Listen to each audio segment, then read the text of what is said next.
மதியோட வேலை போன விஷயம் தெரிஞ்ச உடனே அவளோட முகத்தையும் அவள் வருத்தப்படுறதையும் நேரில் பார்த்து சந்தோஷப்படணும் அப்படின்னு தங்கராஜ் வீட்டுக்கு வராரு. தங்கராஜ் வீட்டுக்கு வந்து மதியை கூப்பிட்டு பேசுகிறாரு. வேலை போனால் போயிட்டு போகுது, நமக்கு குடும்பம் தான் முக்கியம், அதனால் நீ இனிமேல் குடும்பத்தை பார்த்துக்கோ, வீட்டில் இருக்கிறவங்க சொல்கிற பேச்சை கேட்டு இனிமேல் குடும்பத்துக்கு நல்ல பொண்ணாக ஒடக்கமாக இரு அப்படின்னு சொல்கிறாரு. இதை கேட்டு மதிக்கு ரொம்ப ஷாக் ஆகுது, பயங்கர கோபம் வருது.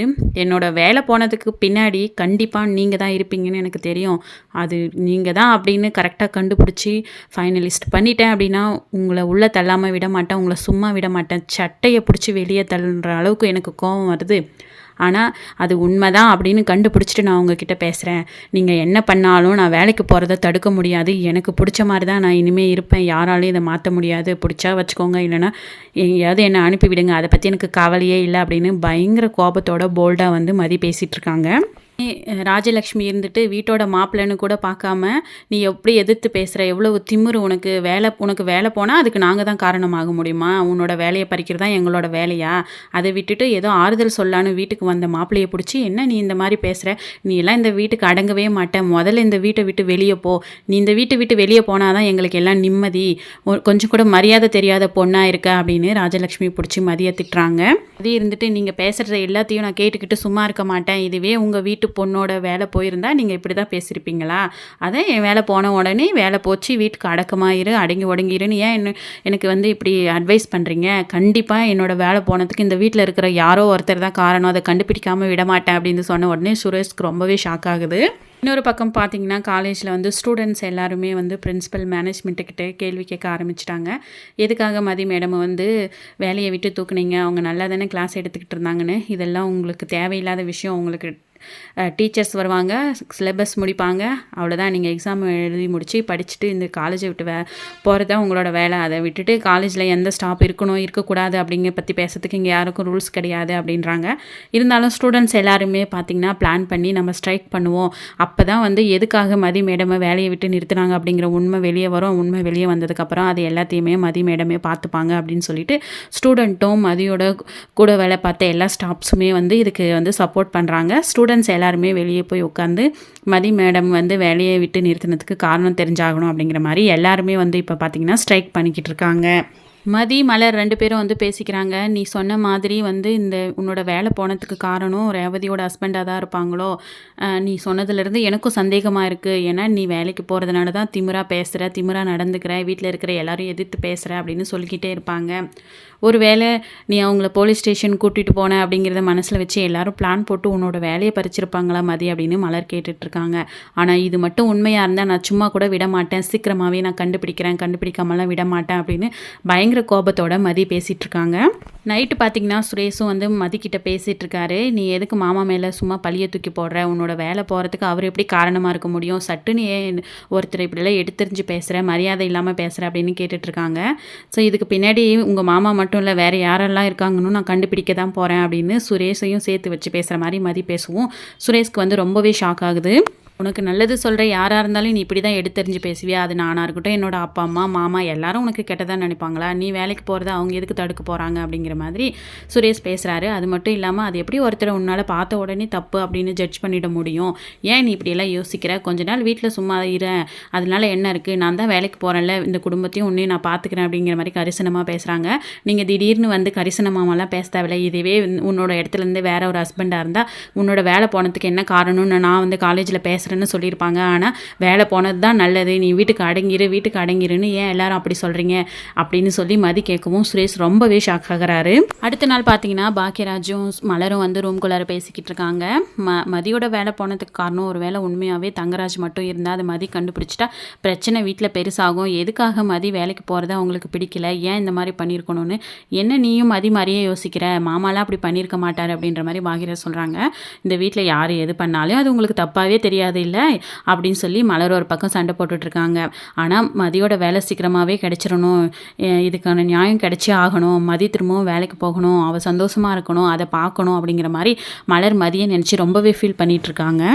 ஆனால் பாக்கியராஜ் பார்த்திங்கன்னா மதிக்கு இந்த காலேஜில் வேலை போனால் என்ன, வேறு எந்த வேலையும் பிடிக்கவே முடியாதா, அந்த வேலை போனதுக்கு காரணம் தங்கராஜ் தான் அப்படின்னு சொல்லி ஏன் அந்த பிரச்சனையை கொண்டு போய் அங்கே முடிக்கணும், இது மேலும் மேலும் பிரச்சனையை தானே உண்டாக்கும், நீயாவது மதிக்கு எடுத்து சொல்லு, இந்த கோணத்தில் பார்க்க வேண்டாம்னு சொல்லு அப்படின்னு பாக்கியராஜ் சொல்லிட்டு இருக்காரு.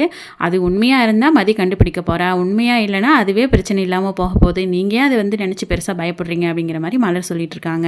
தங்கராஜ் பார்த்தீங்கன்னா மதி பேசினது எல்லாத்தையும் நினச்சி திரும்ப திரும்ப பயங்கரமாக கோபமாக இருக்காங்க. எவ்வளோ திமிரு இருந்தால் நேருக்கு நேர் எல்லாரும் முன்னாடியும் வச்சு நீங்கள் இந்த பிரச்சனைக்கு பின்னாடி இருந்தீங்கன்னா உங்களை சும்மா விட மாட்டேன், போலீஸ் ஸ்டேஷனில் கொண்டு போய் விட்டுருவேன், அப்படி இப்படின்னு பேசுவா அப்படின்னு சொல்லி அதையே நினச்சி படுக்கும்போது இப்போ பார்த்தீங்கன்னா தங்கராஜுக்கு போலீஸ் வந்து அவரோட சட்டையை பிடிச்சிட்டு போய் லாக்கப்பில் போடுற மாதிரியும் எவ்வளவோ கெஞ்சி சுரேஷ் அப்பவும் தங்கராஜ் எதுவுமே பண்ணாமல் லாக்கப்பில் போடுற மாதிரி கனவு கண்டு சட்டுன்னு எந்திரிக்கிறாரு. என்னங்க ஆச்சு என்னாச்சு அப்படின்னு சொல்லி ரேவதி ஒரு பக்கம் கேட்டுட்ருக்க தங்கராஜ் சொல்கிறார் அதெல்லாம் ஒன்றும் இல்லை அப்படின்னு ரொம்பவே ஷாக் ஆகி பால்கனியில் போய் யோசிச்சுட்டு இருக்காரு. ஒரு வேளை இவ கண்டுபிடிச்சி இதெல்லாம் பண்ணிடுவாளோ அப்படிங்கிற மாதிரி. ஸோ உடனே மறுநாள் காலையில் காலேஜுக்கு ஃபோன் பண்ணுறாரு அந்த பிரின்ஸிபலுக்கு.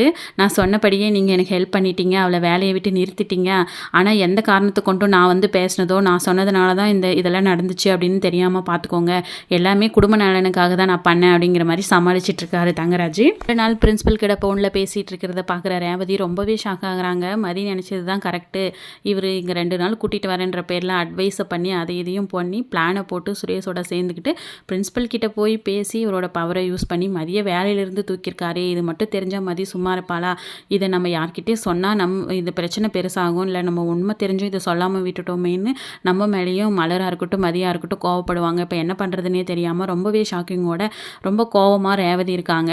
ஸோ இந்த கோவத்தோட அவங்களால தங்கராஜ் கிட்ட இதை பற்றி பேசாமல் இருக்க முடியல. ரூம்குள்ளே வந்ததுமே நீங்கள் ஃபோன் பேசிட்டு இருந்ததை நான் கேட்டுட்டேன், ஏன் நீங்கள் இந்த மாதிரி ஒரு கேவலமான விஷயத்த பண்ணீங்க, அதுக்காக மதி வேலைக்கு போகிறதுலையா நீங்கள் வந்து பிரச்சனை பண்ணுவீங்க, உங்களுக்கு வந்து நாங்கள் இந்த வீட்டில் இருந்து கஷ்டப்படுறது போதாதுன்னு திரும்ப திரும்ப யாராவது வந்தாலும் அவங்க பிடிச்ச மாதிரி அவங்க வாழ்க்கையை வாழ விடாமல் நீங்கள் இப்படியே தான் பண்ணிட்டு இருப்பீங்களா, அவங்கள மாதிரி ஆளுங்கள்லாம் திருந்தவே மாட்டாங்களா அப்படின்னு ரேவதி பயங்கரமாக கோவப்படுறாங்க.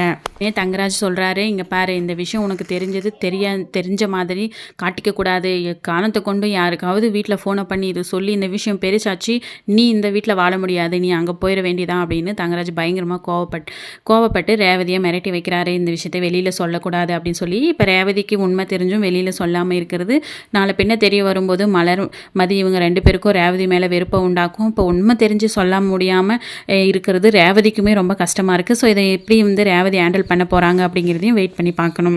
இப்போ சுரேஷும் தங்கராஜும் பேசிக்கிறாங்க. மாமாவை ஏற்கனவே காலேஜில் ஒரு சின்ன பிரச்சனைன்னு வீடியோவை எடுத்து என்னோட வேலை போகிற அளவுக்கு அவள் வந்து திமிரு பண்ணி அவ்வளோ எக்ஸ்ட்ரீமுக்கு போனவன், இந்த பிரச்சனையை கண்டுபிடிச்சி மேலும் மேலும் பிரச்சனை ஏதாவது பண்ண போகிறா, நம்ம ஒரு வேளை அவளோட வேலை விஷயத்தில் தலையிடாமல் இருந்திருக்கணுமோ என்ன ஒன்று, அதெல்லாம் நினச்சி நீ ரொம்ப ஃபீல் பண்ணாத, அவள் போய் நம்மளை என்ன பண்ணிட முடியும், எவ்வளோ திமுரு பிடிச்சி பேசுகிறா, சீக்கிரமாகவே அவளை உன்னோட கண்ட்ரோலுக்கு கொண்டு வந்து நீ என்ன சொல்கிறியோ அது மாதிரி அவள் கேட்குறபடி பண்ணணும், அதுதான் உனக்கு அழகு அப்படின்னு திரும்ப சுரேஷை வந்துட்டு திரும்பவுமே புஷ்அப் பண்ணி அவரோட மைண்டை மாற்ற பார்க்குறாரு தங்கராஜ். ஆனால் அதையும் கேட்டுக்கிட்டு சுரேஷ் அதே தான் செய்கிறாரு. ஸோ வந்து இப்போ மதி வேலைக்கு போகிறது என்ன, அதனால் என்ன இருக்குது, நம்ம அவளை வேறு ஏதாவது ஒரு வழியில் அவள் மனசை மாற்றணும் அப்படின்னு சுரேஷ் நினைக்காம தங்கராஜ் பேசி எல்லாத்தையுமே கேட்டுக்கிட்டு அவர் இஷ்டத்துக்கு எதையாவது ஒன்று பண்ணிக்கிட்டு இருக்காரு.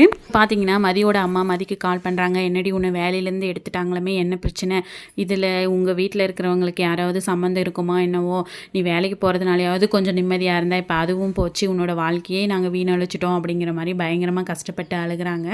நீங்கள் எதுக்கு அழுகிறீங்க, என்னோடய பிரச்சனையை நான் பார்த்துக்கிறேன், ஆனால் என்னோடய வேலை போனதுக்கு பின்னாடி இந்த வீட்டில் இருக்கிறவங்க யாராக இருந்தாலும் நான் சும்மா விட மாட்டேன், ஆனால் நான் என்னோடய எஃபோர்ட்டை எல்லாத்தையுமே அந்த வேலைக்காக நான் பண்ணியிருக்கேன், வேலையை விட்டு எடுக்கிற அளவுக்கெல்லாம் என் மேலே எந்த ரிமார்க்கும் இல்லை, இதுக்கு பின்னாடி யாரோ இருக்காங்க, கண்டிப்பாக அதை கண்டுபிடிக்காமல் விடவே மாட்டேன் அப்படின்னு பயங்கரமாக கோவப்பட்டு மதி பேசிகிட்ருக்காங்க. மதியோட அப்பாவும் வாங்கி நீ எதையும் கண்டுபிடிக்காதம்மா, வேறு வேலை வேணா கூட நீ வாங்கிக்கோ, ஆனால் எதையும் கண்டுபிடிச்சி மேலும் மேலும் பிரச்சனையை உண்டாக்கிட்டு இருக்காதம்மா, இதை இப்படியே விட்டுரு அப்படின்னு சொல்லியிருக்காரு. இந்த வேலை எதுக்காக போச்சு அப்படிங்கிற உண்மை தெரியாமல் நான் இந்த பிரச்சனையை விட மாட்டேன், யாரும் இதில் தலையிடாதீங்க அப்படின்னு சொல்லி பயங்கரமாக இப்போ வந்து பார்த்திங்கன்னா மதி கோவப்பட்டுட்ருக்காங்க. மதி சொன்ன மாதிரியே இந்த விஷயத்துக்கு பின்னாடி சுரேஷ் மற்றும் தங்கராஜ் தான் இருக்காங்க அப்படின்றத கண்டுபிடிச்சிட்டா அவங்க என்னெல்லாம் செய்ய போகிறாங்க அப்படிங்கிறத வரப்போகிற எபிசோட் பார்த்து தெரிஞ்சுக்கலாம். தேங்க்யூ.